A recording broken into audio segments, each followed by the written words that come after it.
Mike May, and welcome to Conversations. Today we have with us Curtis Corey from Woodstock, which is one of my favorite places. And I bumped into you they were having like a festival, and you were sitting there with a whole bunch of these. And now this looks interesting. So first off, who are you? Who am I? Who are you? Who's Curtis Corey? Well, I'm a family guy. I have a 31-year-old, a 27-year-old, and a 8.5-year-old. Mm-hmm. So started over a while back, but right now I drive a school bus. I've been in restaurants. I've been truck driver, but somehow this started out as something that got me out of some doldrums and became a lot more of a hobby now. Okay. So now, which one of these was your first one, you said? The one in your hand right now, Okay, Two Clauses. Yeah, this is called Two Clauses. Okay, so tell us about this one. This is your first children's book. Back in 2018, there was a push on social media to make Santa Claus a woman, to bring a female aspect of Santa Claus. And I never thought of that. my thought on it was, you can't really just make Santa Claus a woman. And I said, why don't we bring a female character forward? And who would that be? And to me, that's Mrs. Claus. Okay.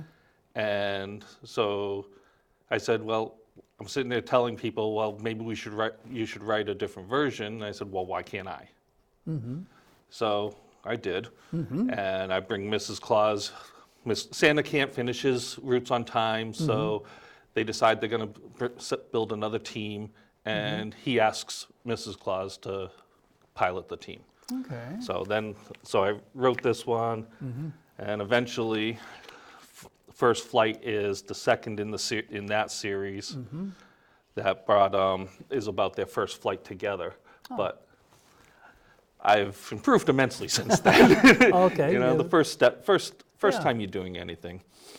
But I mean, they all sort of go together because, like, the Two Clauses, I didn't know anything about any of this. And I didn't know how to illustrate. And I was visiting my sister-in-law, probably this time of year, because we go down every February to Virginia. And we just got back last night. And I said something about the illustration process. And she's like, have you seen what kids' books look like? She goes, maybe you should just try. And I did. I doodled, and I came up with it, and I started drawing.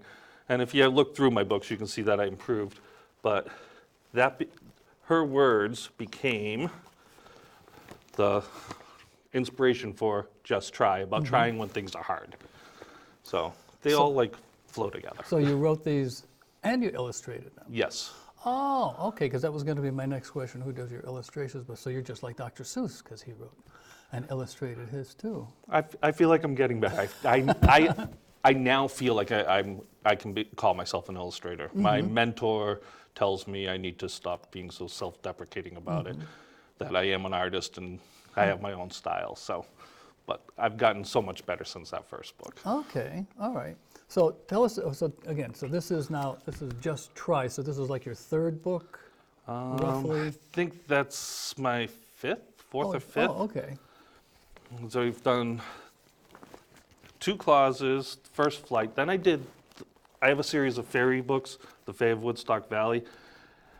When I wrote it, I ended up writing it's 8 different tales, and they were supposed to be illustrated. But drawing people is not my strong suit.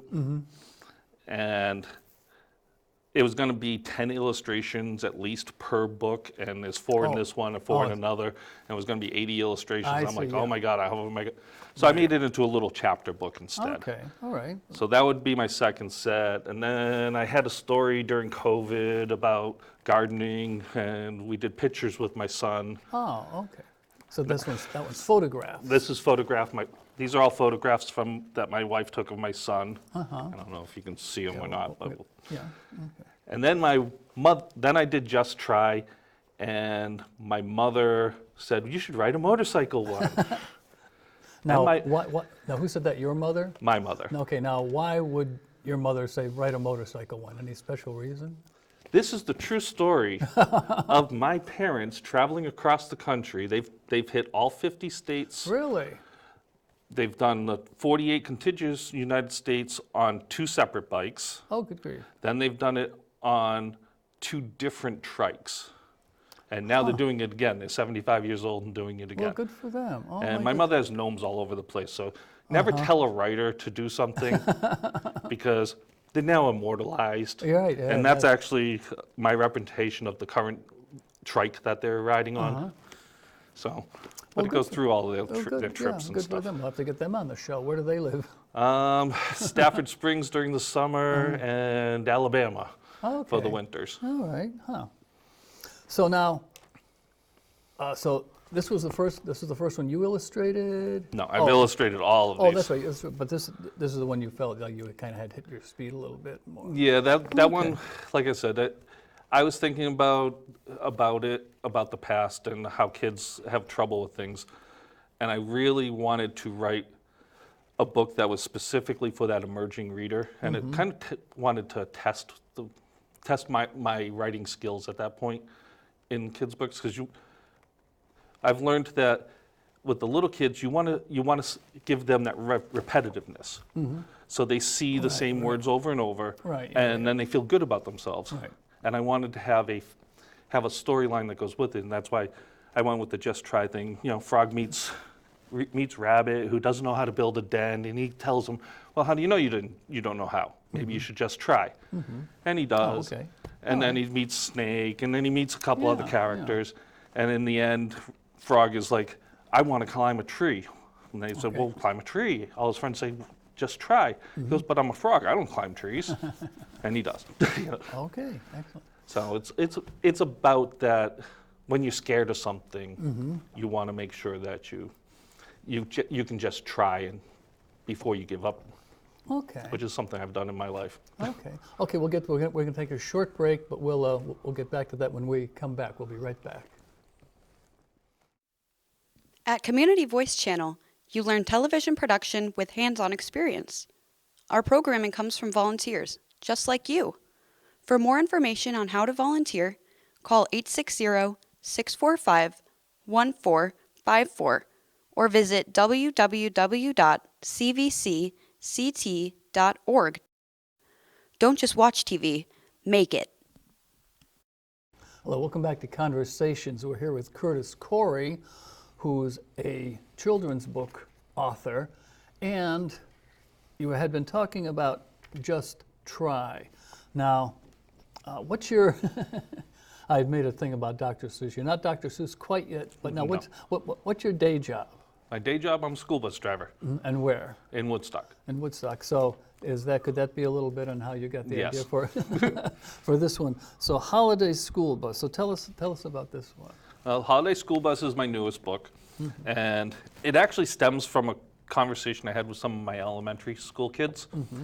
They were on the bus and they were talking about Christmas and they were talking about all the presents they wanted. And I joked around, you know, that it's a pretty big list and how can Santa do it? And they said, well, he's got elves to do it. So it kind of inspired the book. So what happens in Holiday School Bus, which has now turned into a series, which I can talk about after, is I call up Mrs. Claus and she modifies my bus and tells me to push a red button. And I push the red button and we travel to the North Pole. And the kids get to go and make toys and learn how hard it is to make toys. And we meet the reindeer and some elves and such and then come back. Well, that turned into a series, the next one, and I'm procrastinating right now. I currently have 6 other Holiday School Bus stories already written. I just have to illustrate them all. Yeah. And I have another 5 or 6 in my mind for that series. Good. So the next one is the Emerald Isle, which is about St. Patrick's Day. And I was supposed to start illustrating it, and I've procrastinated. I'm kind of under the wire now. I don't know if I'm going to get it out in time. But I have St. Patrick's Day. I have Earth Day. Oh yeah, okay, a theme like holiday. We're going to do Halloween. I have Election Day because I want to do some civics type things with it. Then we go back and we do Valentine's Day, and we do, I have Easter written. I have things like the Tooth Fairy. I'd like to do a Martin Luther King Day one. You know, I'm working on all those, but I've got to settle down and do my illustrations for it. Well, I taught for a long time, and what you were talking about, the holidays, I taught high school, but sometimes I would substitute teach for like the earlier grades. And if I were like an elementary teacher, that would be a great thing, because I say, okay, kids, now it's Earth Day, and here's a book on Earth Day, and here's Martin Luther King Day, and here's, you know, that some kind of a continuous theme. Yep. Keep something going. So that could be a very, very handy thing for a classroom to go through the whole year. When you're talking about Santa and the elves, it reminded me of something. When we were growing up, we lived in a little ranch house that didn't have a fireplace. So it was me, Susie was 2 years younger than me, but Melissa was like 3 years younger than Susie, so she was kind of little. So we knew there wasn't a Santa Claus. Am I going to blow anything here? It wasn't a Santa Claus. And Melissa, we didn't have a fireplace. And Melissa was, how does Santa get in the house? We have no fireplace. So we took her down to the basement. At the bottom of the chimney, there was a tiny little door where you clean out the ashes. Right. And we said, well, what Santa does, he sends a little elf down here, and the elf comes out this door, and then he goes upstairs and opens the door and lets Santa in. And she was, oh, okay. So she was content. So now she felt better that she knew how Santa got in and out of the house. Okay, so we've got Holiday School Bus, we've got Just Try, we've got the Gnomes. Where would you like to go with this? You've got quite a series going here. More or less, I mean, as we'd all like, I'd love for my books to take off. And I tell my wife, my goal is to make enough money to pay off our house. If we could live, I would feel successful at that point. It's not a lot of money, you know, in the grand scheme of things, especially one book takes off, and you could do that. But that, to me, would make me feel successful. Because back when I wrote the first one, you know, I was working for a living. I hurt my knee. Oh, couldn't work anymore. And I actually, what were you doing? I was driving a truck, Oh, you were delivering 5-gallon jugs of water. Oh dear. So that's a lot of work. Yeah, that would be hard. And luckily for me, my wife makes enough money where we don't need my pay. My pay's the extra. But I had gotten pretty depressed, and I realized that writing and illustrating these books keep me from falling into those doldrums. Now that I drive the school bus, at least I have that as well. But it's my hobby. It keeps me going, and gives that creative outlet that I forgot that I wanted. Because I used to, when I was a little kid, my grandmother used to save them. I used to make little cardboard books Oh, and really? tell stupid little stories. Oh, You don't know, say stupid. Yeah. Hey, you know. you know, when you're 5 and 6 years old, Yeah, hey. things like that. And my grandmother had saved a bunch of them. I wish I knew whatever happened to them, because it would be a cute little thing now. Yeah. So, now I write for that. You know, I write for myself. I write. If they don't sell, it's a hobby. If they do sell, Right. I can make my family a little better Yeah. off. I've got 2 children's stories I've written. I haven't illustrated them or anything, but one started with when my daughter was very little, and I would like to tease kids. I said, look, there's Bigfoot. Where? Oh, you missed him. And oh, look, a giant seagull. Where? Oh, you missed him. So one night I was putting her to bed, and she was like 5, and she thought she was going to say, Daddy, what? I think there's a monster in the closet. And she thought, I'm going to go look, and she thinks she's going to say, oh, you missed him. So I go look, and I stand and I'm looking in the closet, and I go, there is a monster in the closet. And I think she was like old enough to know, not really, but then young enough to go, well, maybe. She says, what's he doing there? So we had this big, long conversation between me and the monster and her talking. And they managed to work it out. He was going to sleep and be quiet, and she was going to go to sleep and be quiet. They were just going to bother. So I thought, ooh, that would make a cute story. Now here's the silly thing. Now where do you get? Well, this one, the Gnomes one, you got this one from. This is like a true story, kind of. Comes from your parents. Well, tell us about some of the ones you've got coming up. I told you about the series with the Holiday School Bus. I also currently have Rabbit's Garden written and not illustrated. Okay, so Rabbit's Garden. So what's that? Rabbit's Garden is about a rabbit who is watching a little boy in the garden. It's funny because I tie my things together. So Rabbit's Garden comes from the rabbit from Just Try, Oh, okay. and the busy little gardener, my son. Okay. So he's watching the busy little gardener do a garden, and he goes, the busy little gardener throws him some scraps here and there. And then Rabbit goes and takes him out of the garden, and the busy little gardener's not very happy about it. So Rabbit's all confused, and eventually busy little gardener comes and brings seeds over and helps Rabbit plant his own garden. Okay. So I have that one. I took a class on writing and illustrating kids' books. Oh. So either last year or the year before, and I wrote it's a 10-sentence story called Calliope Can. It's Calliope Can't Swim because it's going to become a series when I get around to it. Yeah. And it's about a little 5-year-old girl who wants to swim all the way to the buoys, Oh, yeah. and she hasn't been able to do it. And this time she's going to do it. Well, then you have to have her you have to read her Just Try. Right. Of course, if she's swimming, she's got to be a little bit more careful. So that series will be about her trying things, new things, to inspire around that 5-year-old age group. Okay, good. And then I also have a chapter book written, or it's for the tween age. Why don't you hold that? We have to take a short break, and we'll be right back. You're expanding at the tween. Okay, we'll be right back.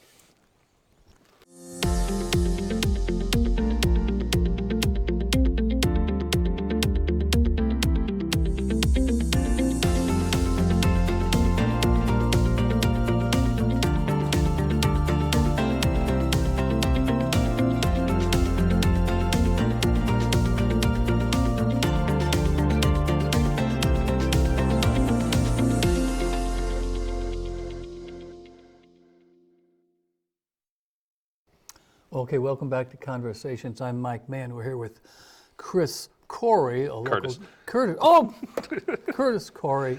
Take two. Curtis Corey. Oh, you can leave it in. That's okay. You can leave it in. Are we still rolling? 5, 4. Hello, I'm Mike May. Welcome back to Conversations, and we're here with Curtis Corey. Something you missed was I mixed up the names, and they cut that out. But that's one of the advantages with not being live. Anyway, so you're a children's author now. So you have an idea in your head. Now I've got something in my hand. So how do you go about getting something published? Well, Getting it out I there. had absolutely no clue how to do that, and I looked up a couple places, and it's things that I now know we call them vanity presses. Yeah, I've heard of that. You yeah. pretty much pay for yeah. them to do it for you. I was one day away from writing the $3,000 check. I would have had to sell these books for over $20 to make a profit. $20? I would not pay $20 for that book. Yeah. Oh, yeah. I mean, I'm sure it's very nice. I but yeah. charge $10 Yeah. on Amazon. I met my mentor, who's now my mentor, and she told me not to do it, and she's helped me immensely. She's helped format, she's helped with editing, and she does seminars, and she has books out on how to self-publish. I don't know if I can mention her name, but her name's Lisa Shea. If you look up her books on self-publishing. KDP is Kindle Direct Publishing. It goes through Amazon. Kindle, so that's the... The Kindle, Oh, yep. okay. And it's absolutely free. I format out my book, or in this case, she formatted out my books. You upload the file, and if you went and ordered my book, they print it, send it out, send me a check in 2 months. Oh, okay. Now, you don't make a lot. It's Yeah. the buck, $1 or $2 a book at the $10 price market. But that's about the same as if you got published as well. Yeah, yeah. Oh, I see. So, And even professional publishers, unless you're a big name, they don't market for you. They want you to still market yourself. yeah, yeah. Which yeah. is the downfall for everything, trying to market. But the ISBN number, they supply it for free. I have an author page that's on Amazon that's totally free. I write short stories and I can just upload it. I have a Bigfoot, you mentioned Bigfoot earlier, when you were talking about your kid. I have a Bigfoot series on Amazon really? on Vella, Kindle Vella. It's a episodic type episode. But my mentors helped me, and this is the first one that I formatted myself.